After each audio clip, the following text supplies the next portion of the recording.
Bismillahirrahmanirrahim. Alhamdulillahi Rabbil Alamin. Wassalatu wassalamu ala asyrafil anbiya'i wal mursalin. Nabiyina Muhammadin wa ala alihi wa sahbihi ajma'in. Assalamualaikum warahmatullahi wabarakatuh. So inshallah, yung sumunod na bahagi ng mga tanda ng araw ng paghukom, ito na yung mga tanda na al-alamatul lati lam taka ba'ad, yung mga maliliit na tanda na hindi pa nangyayari. Pero nga, nabanggitan natin nung nakaraan, sinulat ito ni Sheikh Rahimahullah 1990s. So marami nang nagbago. So ilang taon nang lumipas mula nang sinulat niya ito. 30 years mahigit. At maaaring yung iba rito nga ay nangyayari na ngayon. Katulad nitong unang usapin, Audatu Jaziratil Arab, Jannatan wa Anharan. Ang pagbabalik ng Jaziratul Arab, yung Arabian Peninsula, sa pagkakaroon ng mga jannat, mga taniman at mga ilog. So literal, magkakaroon dito ng mga taniman at ilog. At ang tinutukoy dito syempre, ang Saudi Arabia kasi, o Jaziratul Arab kasi, siya naman yung pinakamalaking bansa sa Arabian Peninsula. Actually, iba-iba rin yung klima niya eh. Iba-iba yung klima. May mga parte ng Saudi Arabia malamig buong taon.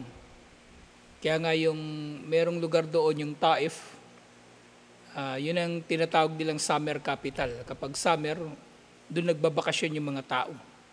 Pati yung Darul Ifta, yung Hay'atu Kibarul Ulama, nandun sila kapag tag-init.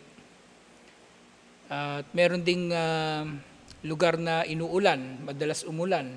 May lugar na inuulan ng yelo. Iba-iba rin.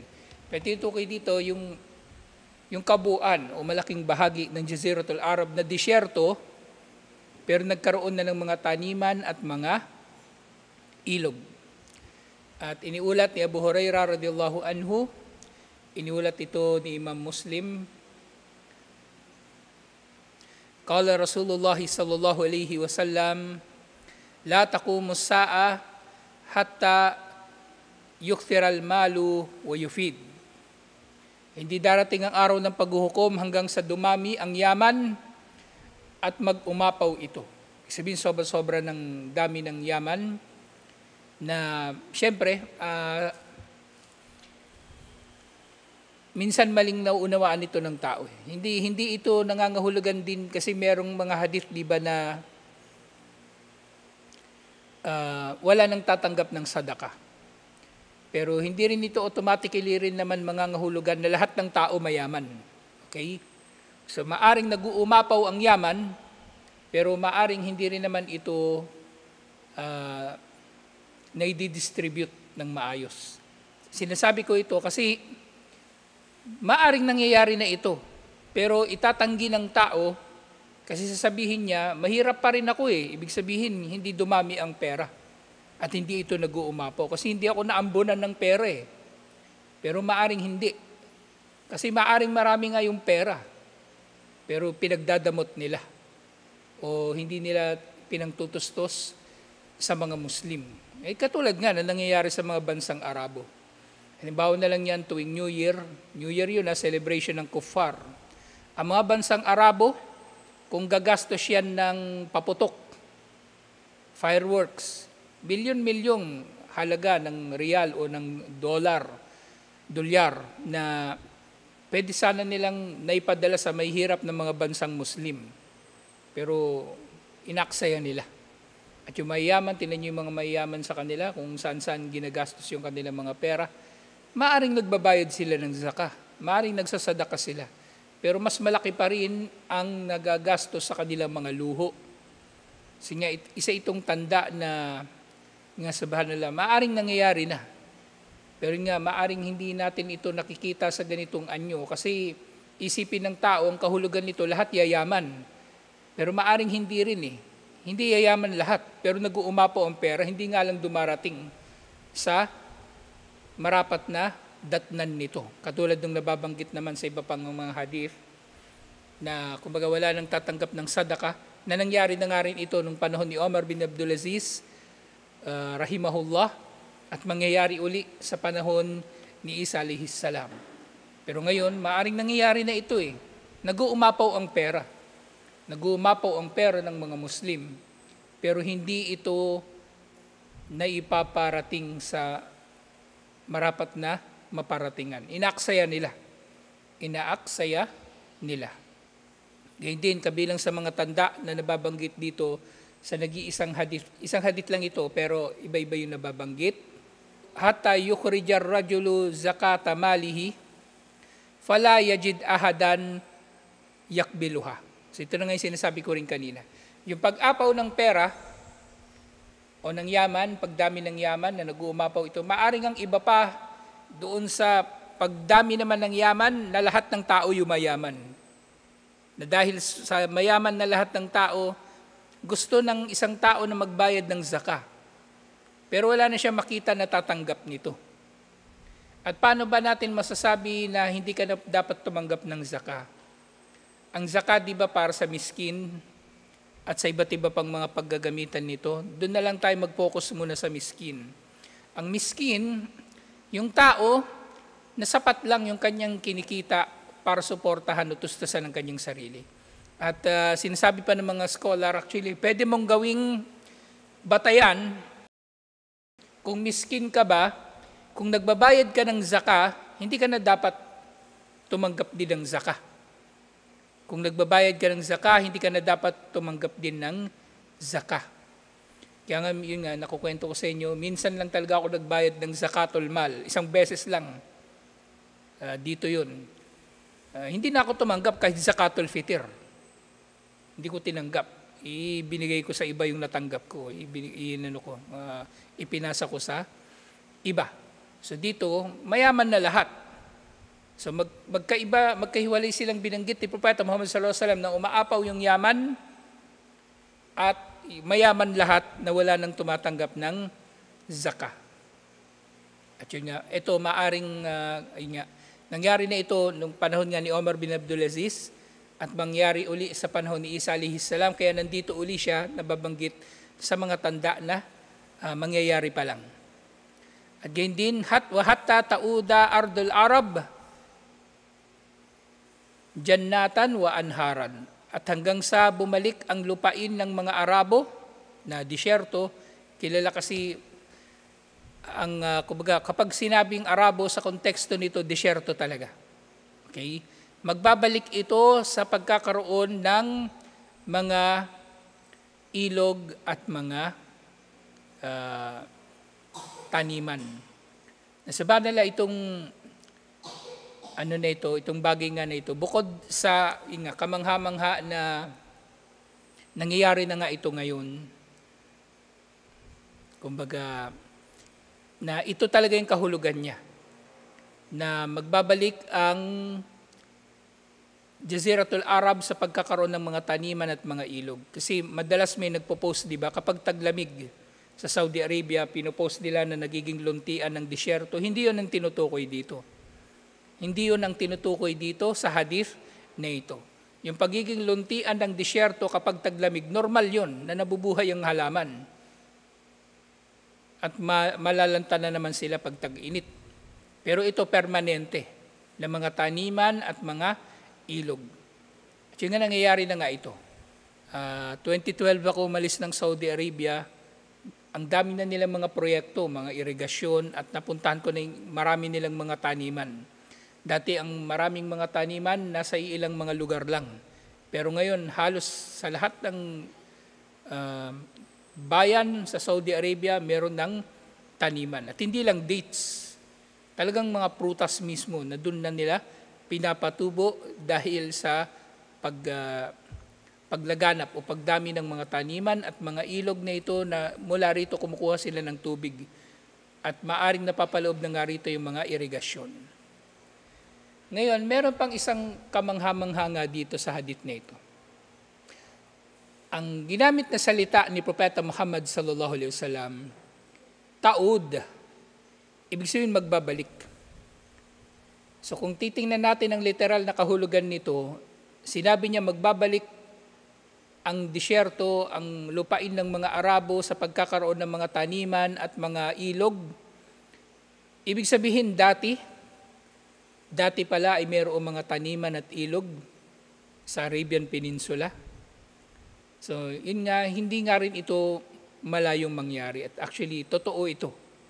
Kasi ang fossil fuel, di ba, yung minimina sa ilalim ng lupa na doon nanggagaling yung gasolina, diesel, plastic, at iba't iba pa.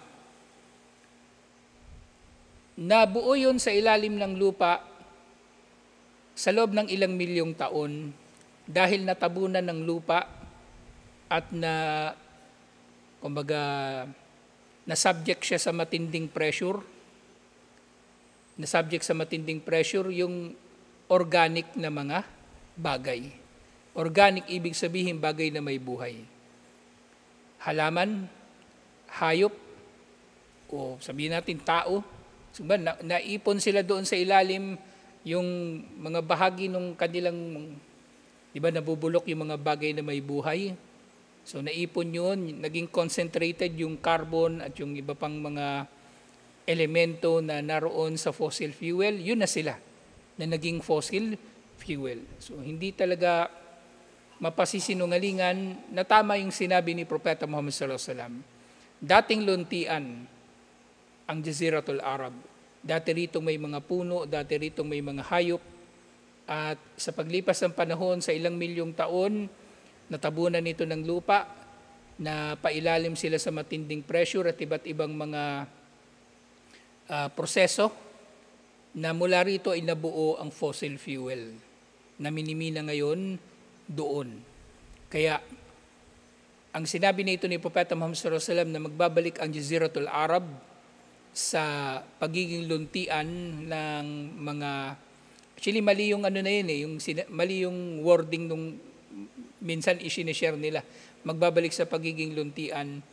Etong nababanggit dito, hindi luntian, magbabalik sa mga taniman, sa pagkakaroon ng mga taniman at mga ilog. Kasi yung pagiging luntian, normal yun, na magiging luntian ang disyerto kapag taglamig. Pero ito, magkakaroon ng mga taniman at mga ilog, alhamdulillah, at nagbalik ito. Ibig sabihin, dati ay meron nito sa Jaziratul Arab, alhamdulillah. Yun nga, wa'udatuha jannatan wa anharan, imma bisababi ma yakumu ahluha bihi min hafril abar. So, sinasabi ni Sheikh Rahimahullah na ang tinutukoy din na pagbabalik ay maaring sa pamagitan ng pagbabalik ng mga taniman at mga ilog sa kagagawan ng tao. Sa kagagawan ng mga nakatira rito na sila ay naghukay ng mga abar, ng mga bukal, ng mga balon sa Arabian Peninsula. Actually, ang marami sa mga fossil fuel na natutuklasan, tubig sana yung hinahanap nila, hinuhukay nila. Pero ang lumabas, krudo, kumbaga, o fossil fuel ang lumabas. Hinga wa ziraatul ard wa nahwu dhalika mimma huwa hasilun fi zamanina. At gayon din, maaring ito'y dulot din ng pagsasaka sa lupa na nangyari din sa panahon natin ngayon. Kumbaga, may pagsasaka na sa Arabian Peninsula noon, pero dahil sa paglawak nito, sinya, gumawa yung mga tao ng mga irigasyon, naging mga ilog ito, at nagkaroon ng maraming mga taniman. Wa imma bisababi tagyiril manakh, at maaari din namang mangyari ito sa pagbabago ng klima. Na yung klima noon ay nagiging dahilan na ang Arabian Peninsula ay magiging disyerto, pero nagbago ang klima, nagkaroon ng climate change, lumamig ang panahon, kaya mas dumami ang mga taniman doon. Fayatahawwalu manakhuha alharu ila jawwil latifin jamil. Na dahil sa climate change, maaari mangyayari na ang mainit na panahon doon sa disyerto ay mapapalitan ng mainam na temperatura para sa mga pananim, at dahil dito ay dadami sila. وَيُفَجِّرُ خَالِقُهَا فِيهَا مِنَ الْأَنْهَارِ وَالْأُيُونِ مَا يُحَوِّلُ جَدْبَهَا خَصَبًا. At syempre, ang Panginoon na tagapaglikha nito, ang siyang nagdulot na magkaroon ng mga ilog at mga bukal na dadaloy sa mga ito, na magdudulot na ang mga ito ay maging luntian. فَيَهِيلُ سُهُولَهَا الْجَرْدَى إِلَى سُهُولِ مُخْدَرَةٍ فَيْحَى. So yung tuyo na disyerto ay magiging luntian na lupa, na masaganang lupa na pwedeng taniman. Wahada huwal adharu. Ito yung, kumbaga, ilan sa malilinaw na pananaw sa usapin nito. Fa innahu yahki halatu tarajju'i fiha al-jazira ila ma kanat alayhi min qabl. Na sa pamagitan nga nito ay nagbalik ang Jaziratul Arab sa dating kalagayan nito, alhamdulillah. So ito nga ay nangyayari na. So nandito siya sa chapter ng hindi pa nangyayari, pero ito actually ay nangyari na. 30 years matapos na isinulat ni Sheikh Omar Al-Ashkar rahimahullah ang aklat na ito, nangyayari na ito sa kasalukuyan. Sumunod na tanda na mangyayari pa lang, intifaqul ahilla. Yung intifaq, kumbaga, magiging mas malaki tingnan sa paningin ang new moon. Yung new moon na tinitingnan natin kung nagsimula na ba ang Ramadan o nagtapos na ba ang Ramadan at iba pang mga buwan. Minal adillati ala iktirabi saati an yural hilal and badwi duhurihi kabiran hatta yuqalu sa'atu khurujihi innahu lalaylataini aw thalatha. So kabilang daw sa mga tanda na nalalapit ng araw ng paghuhukom ay makikita ang new moon sa paglitaw nito na ito ay malaki. Nakakalain ng mga tao, sasabihin ng mga tao nang nakita nila ito, parang ang new moon na ito ay 3 araw na o 3 gabi o 2 gabi na.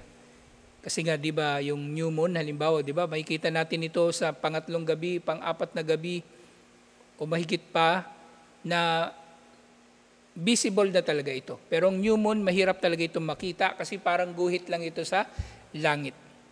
Siniulat ni Ibn Mas'ud radhiyallahu anhu, sinabi ni Propeta Muhammad sallallahu alaihi wasallam, min iktirabis saati intifaqul ahilla. Kabilang sa mga tanda ng pagdating ng araw ng paghuhukom ay ang paglaki ng new moon. Paglaki ng new moon. Iniulat ito ni Sheikh Al-Albani rahimahullah. Meron pang isang ulat.